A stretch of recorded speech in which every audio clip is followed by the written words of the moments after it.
When my husband told me, "I invited my ex to your brother's wedding, she's basically family. If you trust me, you'll get it," I smiled and said, "Of course I do." Then I secretly asked her husband to be my plus one. Let's just say the rehearsal dinner became unforgettable, for all the right reasons. "If you trust me, you'll get why I invited Hannah to Adam's wedding." Elijah announced this at Sunday dinner, right between my mother passing the roasted potatoes and my father pouring his third glass of wine. My brother Adam's fork stopped halfway to his mouth. My future sister-in-law, Claire, kicked me under the table. "Hannah, your ex-girlfriend?" Adam asked slowly. "To my wedding? The one I'm having next month." "She's basically family," Elijah explained to my stunned parents, sawing through his chicken like he hadn't just hijacked their dining room. "You remember how close we all were?" Nobody remembered, as it never happened. But I watched my husband construct this elaborate lie while my family sat frozen, and I heard myself say, "Of course, honey. I completely understand." What Elijah didn't know was that I'd already found Isaac Morrison's number, Hannah's actual husband, saved in my phone since yesterday. Before we continue, if you believe betrayal should be exposed and truth deserves to win, please consider subscribing. It's free and helps others find these stories. Now let's see how this unfolds. The discovery had been accidental. Saturday morning, I'd been looking for a yoga studio in Tribeca when Hannah Morrison's Instagram popped up in my suggestions. Same Hannah. Elijah's ex who'd supposedly moved to Seattle 3 years ago for some tech startup opportunity. Except her recent posts were all tagged in Manhattan. Brunches in Soho. Morning runs in Central Park. And a wedding photo from 2 years ago with a man named Isaac Morrison, real estate developer, with the caption, "2 years with my forever." My mother recovered first, though her smile looked painted on. "Hannah, I'm not sure I remember." "Of course you do," Elijah interrupted, reaching for more green beans. "She helped organize your charity auction that time. The one for the library." My mother had never organized a charity auction. She volunteered at the library's book sales, sure, but nothing fancy enough to need organizing. Yet she nodded slowly, confused but too polite to contradict him in front of everyone. "Such a sweet girl," Elijah continued, building his fiction brick by brick. "She's been dying to see everyone again. Since she's back in town for business, the timing is perfect." Claire squeezed my knee harder under the table. She'd been my friend before dating Adam, knew our entire history.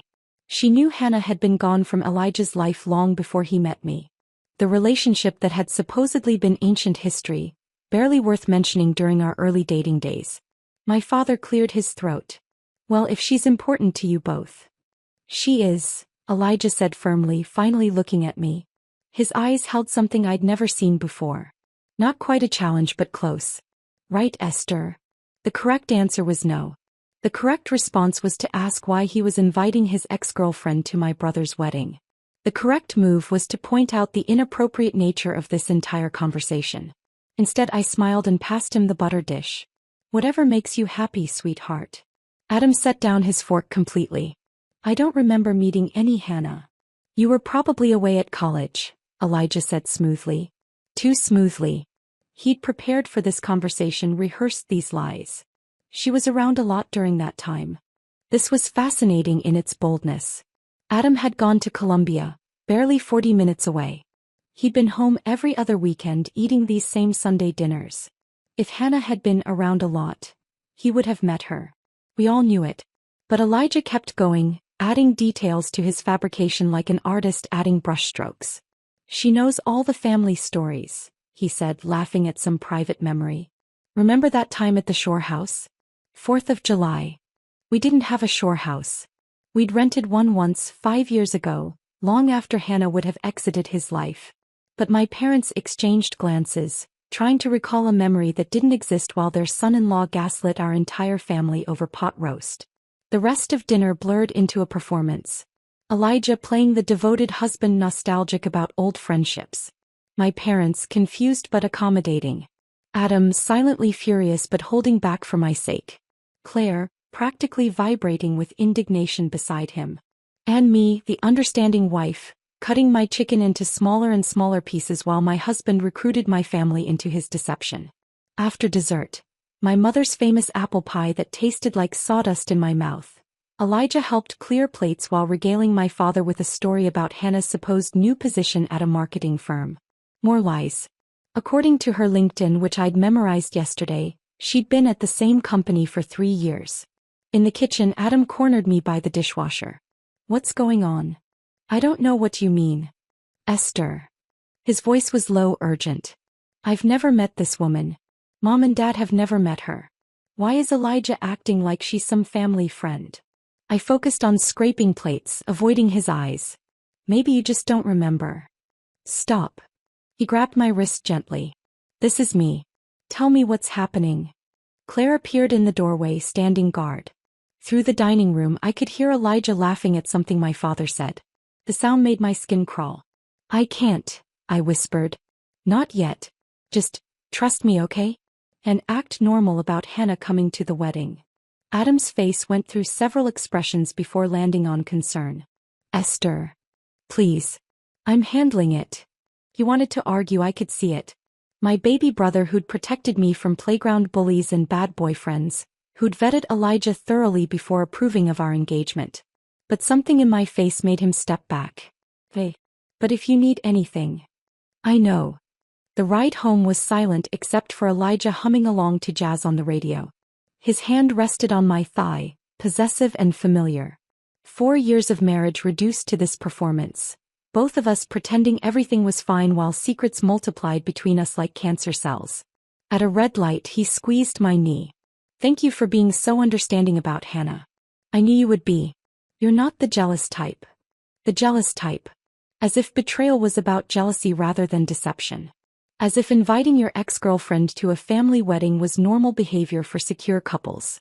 When did she get back to New York? I asked, keeping my voice casual. Few months ago, maybe? His hand tightened slightly on my leg. Haven't kept close track. Another lie. Her Instagram showed she'd never left. The yoga studio she'd tagged yesterday was 6 blocks from Elijah's new gym. The one he joined 2 months ago for his sudden fitness kick. His Tuesday, Thursday, Saturday schedule that never wavered, never produced the expected soreness or gym stories, but had trimmed 20 pounds off his frame. Back in our apartment, Elijah disappeared into the shower while I stood at our 10th floor window, city lights blinking below like coded messages. Somewhere out there, Hannah Morrison was probably lounging in her own apartment with her husband Isaac, planning what to wear to my brother's wedding. Did Isaac know his wife was resuming an affair? Or was he as blindly trusting as I'd been until yesterday? His number burned in my phone. 1 call. 1 text. That's all it would take to compare notes to confirm what I already knew in my bones. But not yet. First I needed more proof. Real evidence that would stand up against Elijah's smooth denials and practiced lies. The shower stopped. Soon he'd climb into bed, kiss my forehead and fall asleep within minutes while I lay awake replaying every business trip, every late meeting, every new shirt and unexplained cologne purchase. The perfect illusion of our marriage had shattered at my parents' dinner table, but I'd keep performing my role a little longer. Because if Elijah wanted to bring Hannah to Adam's wedding, I'd make sure she had company. Isaac Morrison would be my +1, and together we'd give them a reunion they'd never forget. Monday morning arrived with Elijah kissing my forehead before leaving for work, his cologne lingering in the air, something new and expensive I didn't recognize. The apartment felt different now, like the walls themselves knew about the performance we were both giving. I waited exactly 10 minutes after hearing the elevator close before opening my laptop. Hannah Morrison's Instagram became my obsession. Public profile, 847 posts, each one a potential piece of evidence. I scrolled methodically, screenshot by screenshot, building a folder titled Tax Documents on my desktop. Her life unfolded in reverse. Recent yoga classes in Tribeca, wine tastings in Brooklyn, art gallery openings where she wore dresses that cost more than our mortgage payment. Then I found him. Isaac Morrison appeared first in a wedding photo from 2 years ago.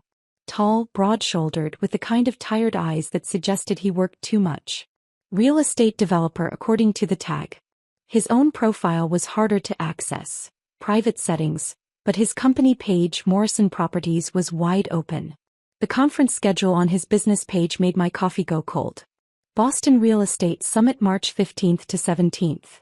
The same weekend Elijah had his emergency investor meeting in Boston. I remembered the video call where Elijah had tried to show me his hotel room, accidentally revealing the lobby for a split second. The Marriott Copley Place. The exact hotel listed as the conference venue on Isaac's company newsletter. My hands trembled as I cross-referenced everything. Isaac's post about productive morning sessions time-stamped at 9 a.m. Elijah's text to me about breakfast meeting running long at 9:07 a.m. Hannah's Instagram story from that same morning. A coffee cup at the Marriott Lounge, no caption, but her manicured hand wearing the pearl ring that had appeared around the same time as Elijah's mysterious credit card charge. 3 days became my timeline for evidence gathering. Tuesday, I called in sick to work and drove to Elijah's gym during his supposed workout window. His car wasn't in the parking lot, but 14 blocks away at a boutique hotel's valet stand there it was. The same hotel where Hannah had posted a selfie 2 hours earlier, claiming she was at a client lunch. Wednesday brought credit card statements. I'd never checked them before. Trusted him to handle our finances while I managed the household. The entries read like a confession. 11 Madison Park, $400, on a night he'd claimed to be entertaining clients from Tokyo. Except Hannah had posted about date night, with just a heart emoji that same evening. The jewelry store charge, $2,847, not the $2,800 I'd estimated from Cartier, dated 3 weeks ago. Our anniversary was 6 months away. I photographed everything with my phone, creating duplicates in case he somehow discovered my laptop folder. The evidence was overwhelming, undeniable, and growing by the hour. A reservation at the Greenwich Hotel's restaurant when he was supposedly at a conference in Philadelphia. Theater tickets purchased for a Wednesday matinee when he texted me about back-to-back meetings. A lingerie store charge that certainly hadn't produced anything in my drawer. The most damning discovery came from their synchronized mistakes. Hannah's spa weekend in the Hamptons matched Elijah's golf trip with clients. But the weather that weekend had been torrential rain. No golf course would have been open. Isaac had posted about being in Chicago for a property viewing. For people, 2 affairs, one massive web of lies that they'd maintained for God knows how long. Thursday evening shattered any remaining doubt. Adam called while I was staring at spreadsheets of evidence, his voice tight with confusion. Esther, what's going on with Elijah? He's called me 3 times about the seating chart. I closed my laptop, pressing the phone closer to my ear. What about it? He keeps insisting Hannah needs a table with a good view of the ceremony. He actually suggested moving Aunt Patricia to accommodate her. Aunt Patricia, who's 93 and Dad's favorite sister. My brother's frustration bled through the phone. He'd never particularly warmed to Elijah. Too smooth, he'd said once, but had accepted him for my sake. And get this, Adam continued, he offered to pay for Hannah's hotel room. Said it was his wedding gift to us. What kind of wedding gift is paying for your ex-girlfriend's accommodation? I don't know, I managed, though I knew exactly what kind. The kind that meant he planned to spend the night with her. Should I be worried? Is everything okay between you two? The concern in his voice nearly broke me. I wanted to tell him everything, to let him storm over here and confront Elijah with his protective brother rage. But not yet. We're fine. Maybe he's just trying to be friendly. Adam's silence said he didn't buy it, but he let it drop. If you need anything. I know. Thanks. After we hung up, I sat in the darkness of our living room, city lights painting patterns on the ceiling. Elijah had been planning this for weeks, maybe months. Every detail orchestrated to give him a weekend with Hannah while using my brother's wedding as cover. The cruelty of it was breathtaking. Friday morning, I found Isaac Morrison's business website. Morrison Properties had a clean, professional design with his direct email at the bottom of the contact page. I opened a new message and stared at the blank screen for an hour. How do you tell a stranger their marriage is a lie? How do you introduce yourself as a fellow victim? 20 drafts later, each one deleted, I finally typed. Your wife is attending my brother's wedding as my husband's guest. Simple. Direct. Undeniable. My finger hovered over the send button while rain started pattering against the windows. This would change everything. Once sent, there was no taking it back, no pretending I didn't know, no returning to the comfortable lie of my marriage. I hit send at 11:47 a.m. Then I drove to my favorite coffee shop, ordered a latte I didn't drink, and waited. My phone sat face up on the table, silent for hours that felt like days. Customers came and went. The barista asked twice if I needed anything else. The rain stopped, started, stopped again. At 5:15 a.m. the next morning, my phone buzzed. I've been suspicious for months. Let's meet. 7 words that confirmed everything while revealing nothing. Isaac Morrison knew. Or at least suspected. We were 2 strangers about to unite over the betrayal of the people we'd promised to love forever. I typed back, Financial District Starbucks. Monday 10 a.m. His response was immediate, I'll bring proof. Proof. As if my folder of screenshots and receipts wasn't enough. As if we needed more evidence that our spouses were liars who'd turned our marriages into elaborate theaters while they played out their rekindled romance. The weekend crawled by with excruciating slowness.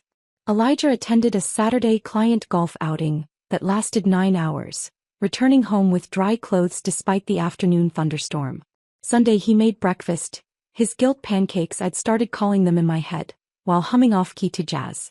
I smiled, ate 2 bites and claimed an upset stomach. Monday morning finally arrived. I left the apartment at my usual time but drove past my office building, continuing downtown toward the financial district. The Starbucks on Pearl Street was already crowded with bankers and lawyers grabbing their morning fixes. I ordered an espresso I didn't want and claimed a corner table where I could watch the door. Isaac Morrison walked in at exactly 10 a.m. and I knew him instantly. Not just from his photos. Something in the way he moved, careful and deliberate, like someone who'd learned not to trust the ground beneath his feet. He spotted me immediately, probably recognizing the same shell-shocked look in my eyes. Esther. His voice was deeper than I'd expected, rougher around the edges. I nodded, gesturing to the chair across from me. He sat down heavily, pulling a manila envelope from his messenger bag before even ordering coffee. I brought receipts, he said without preamble. 6 months' worth. He slid papers across the table. Credit card statements with highlighted charges, hotel bills, restaurant receipts. My hands shook slightly as I picked up the first one. The Ritz-Carlton Miami Valentine's Day weekend.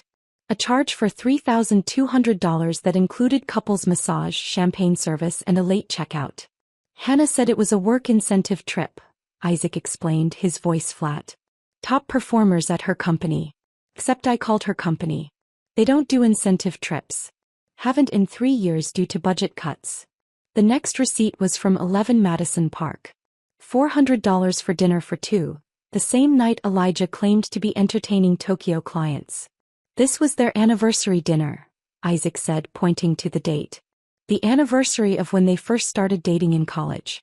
She celebrates it every year. Used to drag me to some fancy place, but this year she said she was working late. I pulled out my phone, showing him my own evidence folder. Elijah's calendar has fake meetings with the Thompson account every Tuesday and Thursday. I called Thompson's secretary. Those meetings never existed.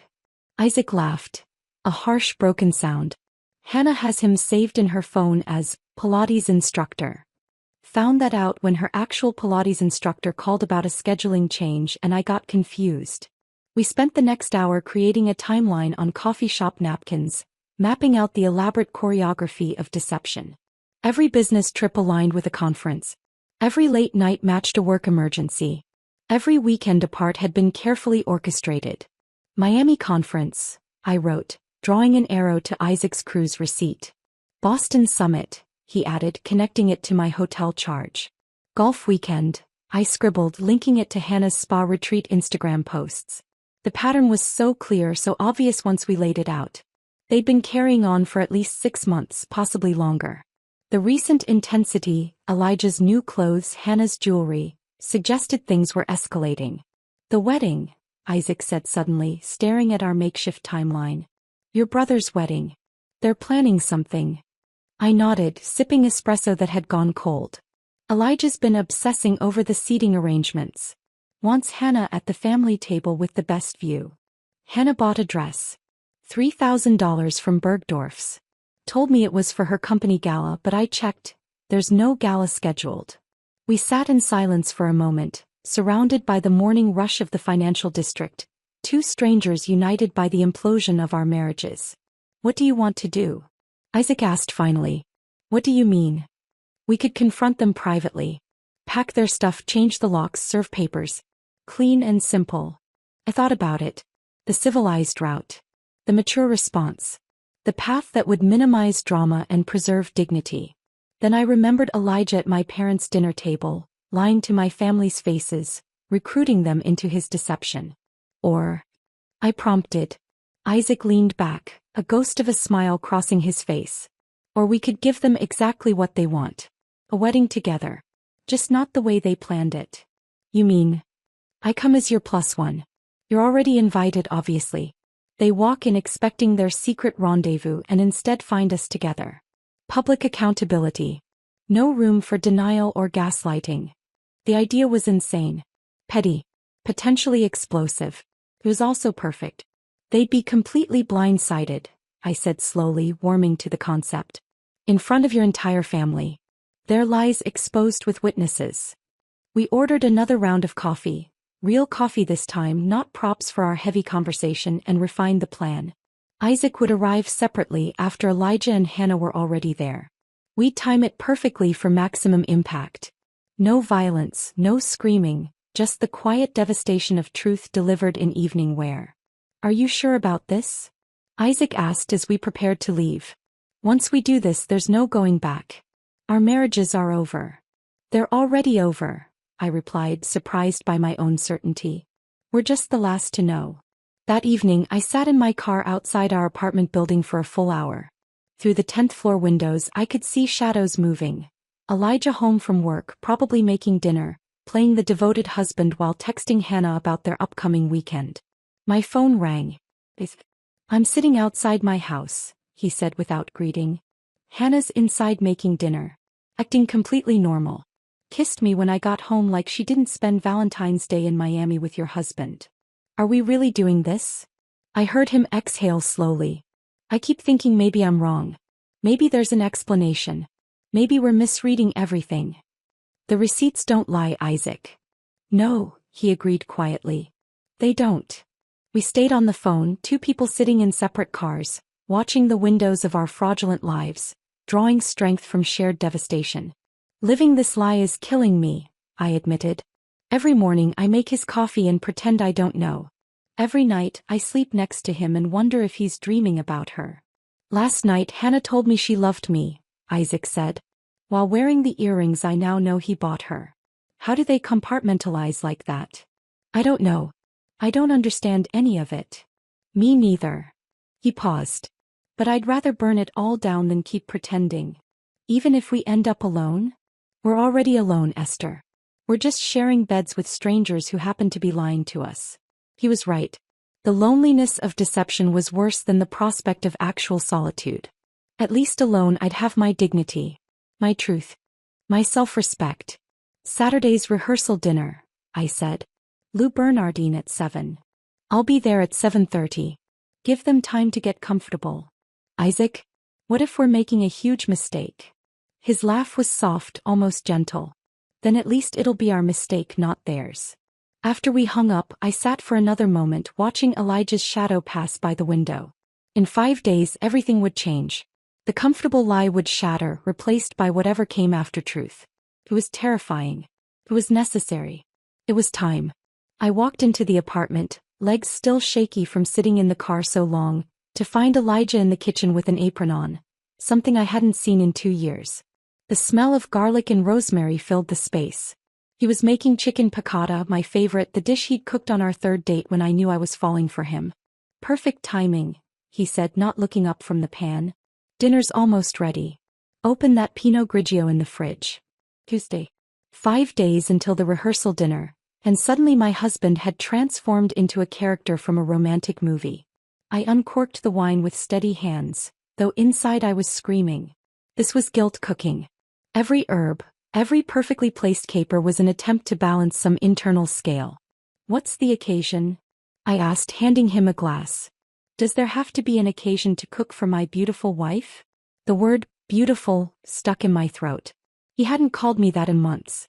Now, with Hannah's arrival imminent, I was suddenly visible again. Wednesday brought flowers. Not just any flowers. Peonies. Soft pink peonies from the expensive florist on Madison Avenue, the kind that cost $30 per stem. He'd forgotten my birthday last year, but now, 3 days before he planned to spend a wedding weekend with his ex, He remembered my favorite flower. Saw them and thought of you, he said, kissing my cheek while I arranged them in water. His lips felt like a brand, marking me as the fool who didn't know. That afternoon while he was at his supposed gym session, I went shopping. Not browsing, hunting. I needed armor for Saturday night, something that would make me feel powerful when my world exploded. The third store had it. An emerald green dress that hugged without clinging, sophisticated with an edge of danger. The color matched the earrings Elijah had given me on our first anniversary, back when his gifts were still for me. The saleswoman held up a mirror as I turned. Special occasion? You could say that. A funeral of sorts. She laughed, thinking I was joking. I bought the dress and shoes to match, heels high enough to look him in the eye when everything fell apart. Thursday, Elijah offered a foot massage after dinner. He pulled my feet into his lap while we watched TV, his thumbs working the arches with practiced pressure. His phone buzzed every few minutes on the side table. Each time his hands would pause, his eyes would flick to the screen, but he didn't pick it up. The restraint must have been killing him. Who keeps texting? I asked innocently. Just work stuff. Johnson's being demanding about the quarterly reports. Johnson was his supervisor who'd been on vacation in Bermuda all week, according to the out-of-office reply I'd gotten when I tested Elijah's lie by emailing about a fictional dinner party. I took a photo of him massaging my feet, his wedding ring visible, the TV showing the timestamp. I sent it to Isaac with the caption, "The guilt is strong tonight. Hannah must be getting excited." Isaac replied immediately, "Hannah just spent an hour on the phone with her friend in the bathroom." I could hear her giggling. Friday morning changed everything. I was making breakfast when Elijah emerged from the bedroom in his best casual outfit. The jeans that made him look 10 years younger, the polo that brought out his eyes. "I'm picking up Hannah from the airport this afternoon," he announced, pouring coffee like this was normal conversation. "Her flight gets in at 3. It's on my way from the office." The airport was 40 minutes in the opposite direction from his office. "That's nice of you," I managed, flipping pancakes I wouldn't eat. "Well, she doesn't know the city anymore." Another lie. According to her Instagram, she'd been at a wine bar in Soho just last night. I'll probably show her around a bit, help her get settled at her hotel. "Which hotel?" "The Marriott in Times Square." I nodded, knowing Isaac had already confirmed she'd booked a room at the St. Regis, where Elijah coincidentally had a mysterious charge on our credit card. He spent 20 minutes styling his hair, something he hadn't done since our dating days. Applied cologne in 3 places, wrists, neck and chest. I watched from the doorway as he checked himself in the mirror, adjusting and readjusting his collar. "You look nice," I said. He startled, not having noticed me watching. "Just want to look presentable for the wedding weekend." "It's Friday. The wedding's tomorrow." "Right, but there's the welcome drinks tonight." There were no welcome drinks. Adam and Claire were having a quiet family dinner. After he left, I photographed his cologne collection, 3 new bottles in the past 2 months. Documented the receipt for a haircut at a salon that cost $150. Found the shopping bag from Nordstrom hidden in his closet with tags for clothes he hadn't worn yet, saving them for tomorrow. I met Isaac at a park in Battery City at noon. He looked exhausted, wearing sunglasses despite the overcast sky. "Hannah asked me to help her pack last night," he said without preamble. "Wanted my opinion on outfits. She tried on the Versace dress and asked if it made her look fat. The dress she bought to seduce your husband, and she wanted my opinion. Elijah ironed 5 shirts this morning. Then chose the one that Hannah complimented once 3 months ago on his Instagram. We sat on a bench watching tourists take photos, both of us living in houses that had become crime scenes. "Are we ready for tomorrow?" Isaac asked. "My dress is hanging in the guest room closet. Shoes are polished. I have our story straight. We met through professional networking when you were looking for office space near my company. Hannah mentioned the rehearsal dinner 12 times yesterday. She's been dieting for 3 weeks for this. Elijah got a teeth whitening treatment on Monday." We looked at each other and laughed. Not happy laughter, but the kind that comes when crying would take too much energy. 7:30 tomorrow, Isaac confirmed, checking his watch. "I'll wait in the lobby until I see them go in, then give it 5 minutes. They'll be at the family table near the front. My parents insist on being close to the podium for speeches. Perfect view for everyone to see their faces when I walk in." We shook hands, formal like business partners closing a deal. In a way we were. A deal to end the charade, to stop pretending we didn't know our spouses were liars who'd turned our marriages into theater. Isaac. I called as he started to walk away. What if they try to explain? What if they have some story that makes sense? He turned back, removing his sunglasses so I could see his eyes. Tired, sad, but absolutely certain. There's no story that explains 6 months of receipts, Esther. No explanation that justifies the lies, the planning, the calculated deception. They made their choice every single day for months. Tomorrow we're just showing them we know. He was right. Tomorrow would be devastating, but it would also be honest. For the first time in months, maybe years, everyone would see the truth. Saturday arrived with the kind of bright, cloudless sky that seemed to mock the storm brewing inside me. The Waldorf Astoria lobby buzzed with wedding guests, and I stood near the check-in desk watching relatives arrive, each one requiring a performance of normalcy I wasn't sure I could maintain. Esther, darling. Aunt Margaret swooped in, her pearls catching the chandelier light. Where's that handsome husband of yours? Getting someone from the airport, I said, accepting her powdered cheek kiss. An old friend. Elijah appeared moments later, his hand finding the small of my back with practiced intimacy. The touch burned through my dress fabric. He'd changed into his new suit, the Tom Ford he'd hidden in the closet, and his teeth were blindingly white when he smiled at my aunt. Margaret, you look 20 years younger, he charmed, and she actually giggled. This was Elijah at his best, deploying compliments like currency, purchasing goodwill he'd soon need. His phone vibrated against my hip where he kept it in his pocket. He didn't check it, but his fingers tightened slightly on my waist. Hannah texting probably. Confirming their plans while he stood here playing devoted husband. Such a lovely hotel, Aunt Margaret continued. Perfect for Adam's big day. Speaking of which, where is your brother? Probably having a nervous breakdown, I said, watching Elijah's jaw tense. He hated when I mentioned Adam's anxiety about the wedding details. It reminded him that this was my brother's day, not his romantic rendezvous.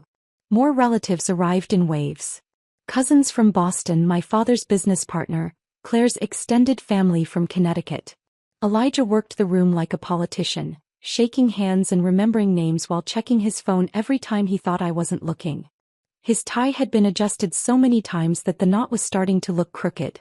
My mother appeared at my elbow during a lull, elegant in her pearl gray dress. Elijah seems nervous, she observed, watching him laugh too loudly at my uncle's golf joke. Is everything all right? He's just excited about the wedding, I said, the truth burning my tongue. He keeps asking about the seating arrangements. Wanted to make sure someone named Hannah has a good view. Do we know a Hannah? Before I could answer, Adam materialized in the corridor, still in jeans and a t-shirt despite the rehearsal dinner being hours away. He grabbed my arm, steering me toward a quiet alcove near the elevators. We need to talk, he said, his voice tight. Elijah just cornered me again. He's obsessed with this Hannah person. Offered me $500 to move her to the main family table. 500. Cash. Had it ready in an envelope. What the hell is going on, Esther? I looked at my baby brother, 6'2" now but still the kid who'd defended me from playground bullies. His wedding day was tomorrow, and here was my husband trying to hijack it for his affair. Trust me, I said, squeezing his hand. Please. Just get through tonight and I promise everything will make sense. Esther. It'll be a story you'll tell your grandchildren. The most memorable rehearsal dinner in family history. He searched my face, seeing something there that made him step back. You're scaring me a little. Good. Hold on to that feeling. You'll need it later. Claire appeared, radiant in a sundress, looping her arm through Adam's. Everything okay? Family drama, Adam muttered. The usual. She looked at me with those sharp eyes that missed nothing. If you need backup. I might, I admitted. Just be ready around 7:30. Back in my hotel room at 5 p.m., I stood before the mirror in my underwear, the emerald dress hanging on the bathroom door like a promise. My phone buzzed. A text from Sarah, my best friend who'd been my lifeline through this week of insanity. You've got this, she wrote. Channel your inner goddess. Destroy them with elegance. The makeup went on like war paint. Foundation smooth as armor, eyeliner sharp as weapons. My hand stayed steady despite the earthquake in my chest. This was happening. In 2 hours the lie would die and whatever came after would at least be real. At 6:45 I zipped up the dress, the emerald fabric transforming me into someone I barely recognized. Someone powerful, dangerous, ready. My phone lit up with Isaac's message. In position in the lobby. Hannah just posted an Instagram story from her Uber. She's wearing the Versace. Elijah left 10 minutes ago to get her, I replied. See you on the other side. One last look in the mirror. The woman staring back wasn't the trusting wife who'd smiled through Sunday dinner lies. This was someone else. Someone who'd gathered receipts like weapons and chosen truth over comfortable fiction. The elevator ride felt endless. Each floor counting down to detonation. The lobby was quieter now, most guests already heading to dinner or getting ready in their rooms. I walked through like a ghost, heels clicking on marble, several heads turning to track my progress. The emerald dress was doing its job. Lou Bernardine's private dining room glowed with soft light and fresh flowers.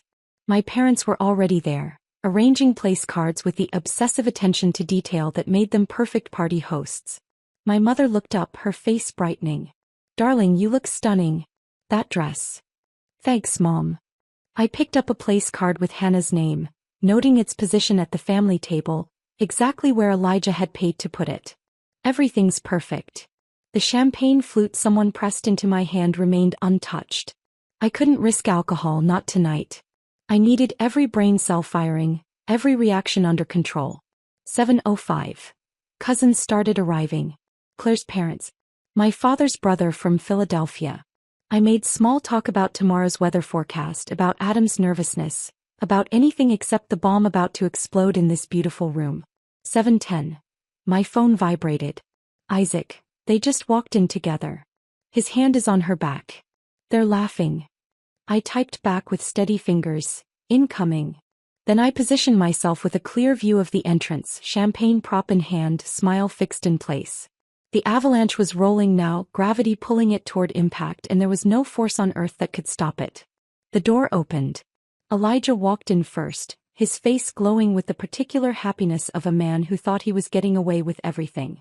Behind him, Hannah in her Versace dress, blonde hair cascading over bare shoulders, looking exactly like the kind of woman men destroyed marriages for. They moved through the room like a couple, her hand brushing his arm, him guiding her with subtle touches that anyone watching would recognize as intimate. My mother noticed. I saw her face shift from welcome to confusion. My father's eyes narrowed. Adam stood slowly from his seat. Elijah brought Hannah straight to me, probably thinking he'd get the introduction over with quickly, neutralize any awkwardness with his charm and confidence. He had no idea he was walking into his own execution. Darling, he said, leaning in to kiss my cheek while Hannah watched with barely concealed satisfaction. This is Hannah. Hannah, my wife Esther. So lovely to finally meet you, Hannah purred, extending a manicured hand. Elijah's told me so much about you. I took her hand, noting the pearl bracelet that matched the earrings Elijah had bought, completing the set. Has he? How interesting, since he's told me almost nothing about you. The door opened again. Isaac walked in like he owned the room. 6'3" in a charcoal suit that made him look like a man who'd come to collect a debt. He paused in the doorway, scanning the room with deliberate slowness, letting everyone see him before he moved. The conversations near the entrance died first, then spread through the room like a wave as heads turned to track this stranger's progress. Sorry I'm late, he said, his voice cutting through the sudden quiet. Traffic was murder. The champagne glass slipped from Hannah's hand. The crystal shattered against the marble floor with a sound like breaking bells, golden liquid splashing across her Versace dress and designer shoes. The entire room froze, watching champagne spread between the tables like spilled secrets. Isaac. Hannah's voice came out strangled, barely above a whisper. Her face had gone the color of old paper, all that carefully applied makeup suddenly standing out against bloodless skin. Elijah jumped up so fast his chair screeched against the floor. You weren't invited. This is a private event. Actually, I said, standing slowly, smoothing my emerald dress with deliberate calm, he's my +1. Isaac, honey, come sit. You're right next to me. The word honey landed like a grenade. My mother's hand flew to her throat. Adam's mouth fell open. Claire pulled out her phone and I saw the red recording light appear. "What's going on?"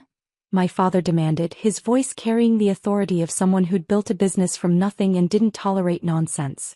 Isaac walked through the wreckage of the champagne glass, his shoes crunching on crystal shards.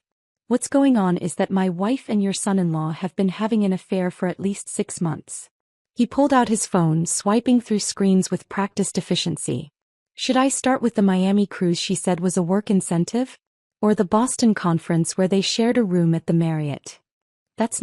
We didn't," Hannah stammered, trying to stand, but her heel caught in her wet dress hem. "Save it," Isaac said, his voice flat and terrible. "I have receipts. Credit card statements. Text messages where you saved his number as Pilates instructor." "Really, Hannah? Pilates?" Elijah's face cycled through emotions, shock, anger, calculation, before settling on denial. "This is ridiculous. Hannah and I are old friends. Esther knows that. She understands." "I understand plenty," I interrupted, pulling my own phone from my clutch. "Like how your Thompson account meetings never existed." Thompson's secretary confirmed that when I called every Tuesday and Thursday for 6 months, you were in fake meetings. My cousin Barbara gasped audibly. Someone dropped a fork. "The jewelry receipt was interesting too," I continued, scrolling through my evidence folder. $2,800 at Cartier 3 weeks ago. Our anniversary isn't for 6 months, Elijah. But Hannah's wearing new pearls tonight. What a coincidence. Hannah's hand flew to her throat, covering the pearl necklace like she could make it disappear. "The hotel charges were my favorite," Isaac added, his voice gaining momentum. "The St. Regis for times in the past 2 months. Always on nights when Hannah had client dinners and Elijah had conferences." My mother stood up, her face a masterpiece of controlled fury. "Is this true? Have you been carrying on with this woman while married to my daughter?" Elijah tried his charm one more time, spreading his hands in a gesture of innocence. "This is all being blown out of proportion. Hannah needed support during a difficult time. I was being a friend." "A friend doesn't buy lingerie," Isaac said quietly, and the room went completely silent. $800 at La Perla. I found the receipt in her jewelry box, hidden under earrings you bought her. Hannah made a sound like a wounded animal. "Isaac, please, let's discuss this privately." "Privately?" Isaac laughed, harsh and bitter. "Like your private discussions with him? Your private trips? Your private hotel rooms? No, I think public is perfect. All these people should know what kind of woman is attending this wedding." My father stood up slowly, deliberately, like a judge preparing to deliver a verdict. "Elijah. Hannah. You need to leave. Now." "But," Elijah started. "Now." My father's voice brooked no argument. "Before I have hotel security escort you out." Adam finally found his voice. "Wait." Everyone turned to look at him. "Esther, did you know? Did you plan this?" I met my brother's eyes across the room. "I found out 2 weeks ago. Isaac and I compared notes. We decided if they wanted to attend a wedding together so badly, they should get their wish. Just not the way they planned." The room erupted. Aunts whispered furiously to uncles. Cousins stared with naked fascination. Claire's mother covered her mouth in shock while her father shook his head in disgust. But my mother, my proper etiquette-obsessed mother, started laughing. Not hysterical laughter, but deep, genuine appreciation. "That's my daughter," she said, raising her champagne glass to me. "That's my brilliant daughter." Hannah stood on shaking legs, champagne still dripping from her designer dress. "This is entrapment. You planned this." "We planned this?" I asked, my voice sharp enough to cut. "You've been planning an affair for months. We just planned its ending." She grabbed Elijah's arm. "We're leaving." But Elijah wasn't looking at her. He was looking at me, and for the first time since this started, I saw real loss in his eyes. Not guilt, not anger, but the dawning realization of what he'd thrown away. "Esther. Don't," I said simply. "Just don't." Hannah pulled him toward the door, her heels clicking frantically on the marble. But at the threshold, Elijah turned back. "This isn't over," he said, his voice low and threatening. I raised my champagne glass, finally taking a sip of the liquid I'd been holding for an hour. "Actually, it is. My lawyer will be in touch on Monday." They left, Hannah's Versace dress swishing, Elijah's shoulders rigid with humiliation. The door closed behind them with a soft click that sounded like the end of everything. The room stayed frozen for another heartbeat. Then Uncle Richard started slow clapping. Aunt Margaret joined. Soon half the room was applauding while the other half sat in stunned silence. Isaac walked over to me, extending his hand formally. "Thank you for inviting me. This was therapeutic." I shook his hand, feeling the tremor in both our grips. "Thank you for coming. For being brave enough to do this." "They chose this," he said quietly so only I could hear. "Every day for months they chose this. We just chose to stop pretending we didn't know." A waiter appeared with a broom, sweeping up the shattered champagne glass. The metaphor was almost too perfect, cleaning up the glittering mess of our marriages, piece by broken piece. Adam stood and raised his glass. "Well, this is definitely going to be a wedding weekend nobody forgets." Nervous laughter rippled through the room. People started moving again, conversations resuming in hushed tones. The rehearsal dinner would continue, but everything had changed. The comfortable lies were dead, replaced by uncomfortable truth. My father appeared at my elbow, his hand gentle on my shoulder. "Are you all right?" I considered the question. My marriage was over. My husband had just been exposed as a liar and a cheat in front of my entire family. Tomorrow was my brother's wedding and I'd turned the rehearsal dinner into a soap opera. "I will be," I said, and for the first time in weeks I actually believed it. The waiter approached tentatively with our entrees, looking like someone defusing a bomb. "Should I serve the main course?" My mother, ever the hostess even in chaos, straightened her shoulders. "Yes, please. We're still celebrating my son's wedding tomorrow." Isaac and I ended up seated together at the family table, the empty chairs where Elijah and Hannah should have been gaping like missing teeth. My Aunt Barbara leaned across, patting my hand with her paper-soft fingers. "I never liked him," she whispered conspiratorially. "Too much cologne. Men who wear that much cologne are hiding something." Uncle Richard raised his whiskey. "To unexpected entertainment and family members with backbone." The toast rippled through the room, glasses lifting with varying degrees of enthusiasm. Some relatives looked scandalized, others thrilled by the drama. My grandmother, 91 and sharp as a blade, cackled from her wheelchair. "Best rehearsal dinner I've been to in 70 years, she announced. "Better than my nephew's when the bride's father punched the groom." Adam stood up, tapping his knife against his glass. The room quieted, everyone eager for his reaction to his rehearsal dinner becoming a battlefield. "Well," he started, looking directly at me, "my sister just gave us a story that'll last generations. My kids will hear about Aunt Esther's legendary rehearsal dinner takedown. So here's to Esther, who showed us all that truth, even when it's ugly, is better than a beautiful lie." The applause was genuine this time. Claire blew me a kiss from across the table. My father reached over, squeezing my shoulder with his calloused hand, a wordless message of support that meant more than any speech. Isaac picked at his salmon, looking shell-shocked now that the adrenaline was fading. "Did we really just do that?" "We did. My wife of 3 years just ran out covered in champagne with her affair partner.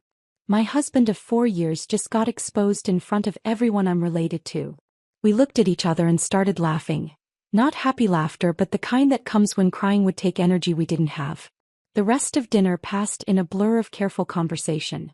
Everyone avoided mentioning Elijah or Hannah, talking instead about tomorrow's weather forecast, the beautiful flower arrangements, anything safe. Isaac and I ate in companionable silence, two shipwreck survivors sharing a life raft. At 10 o'clock, as guests began leaving, my father pulled me aside. "I'm proud of you," he said quietly. "That took courage. And don't worry about lawyers, I'll cover whatever you need." Sunday dawned bright and perfect, the kind of September day that made you believe in fresh starts.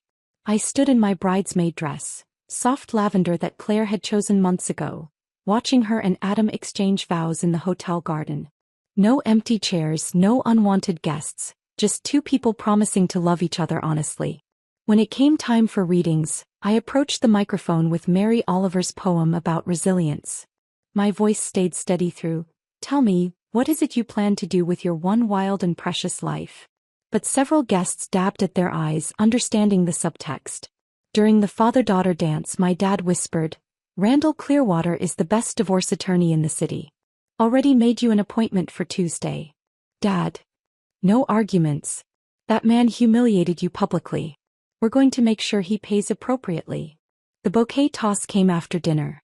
Claire aimed directly at me. We both knew it and I caught it reflexively.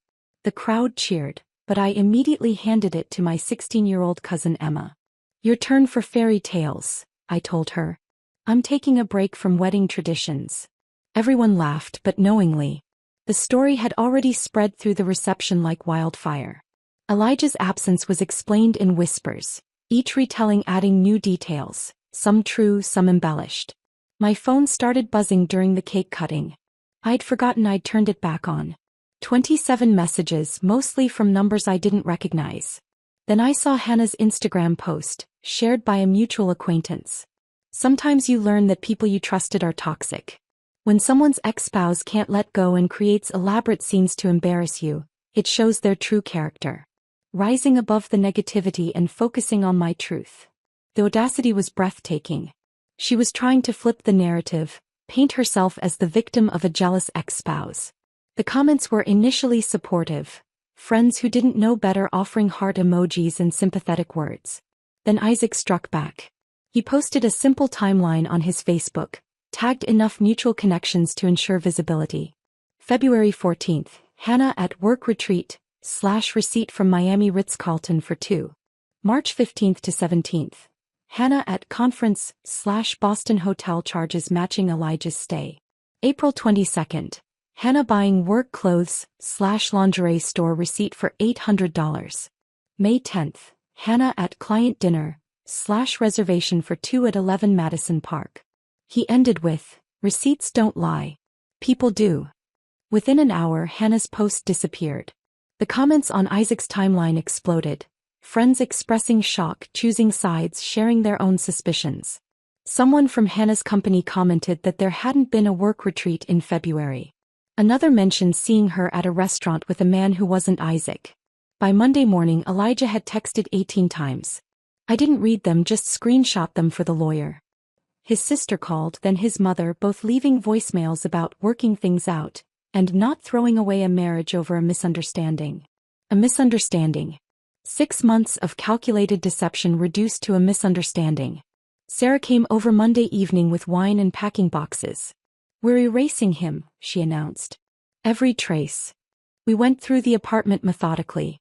His clothes into boxes labeled with the dates of his fake meetings. Thompson account February 10th, golf weekend March 3rd. His toiletries, his books, his collection of vintage watches he'd spent our savings on. 4 years of marriage fit into 12 boxes. You want to keep anything? Sarah asked, holding up our wedding album. I took it, flipped through once. There we were, young and stupid and believing in forever.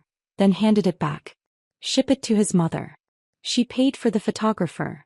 Tuesday brought lawyers, Wednesday brought apartment hunting, Thursday brought paperwork that made my marriage look like a business dissolution. Elijah had already moved to a studio in Queens, according to his attorney. Hannah's startup mysteriously lost 2 major investors who'd heard about the scandal through New York's impossibly small professional network. Friends crawled out of the woodwork with their suspicions. I always thought something was off, became the chorus.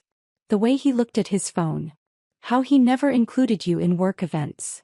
That time I saw him at a restaurant when he said he was traveling. None of them had said anything before. Funny how clarity only comes after the explosion. 3 months passed in a blur of paperwork and empty evenings. Then Tuesday arrived with an innocuous manila envelope from Clearwater and Associates. The divorce papers finally ready for signatures.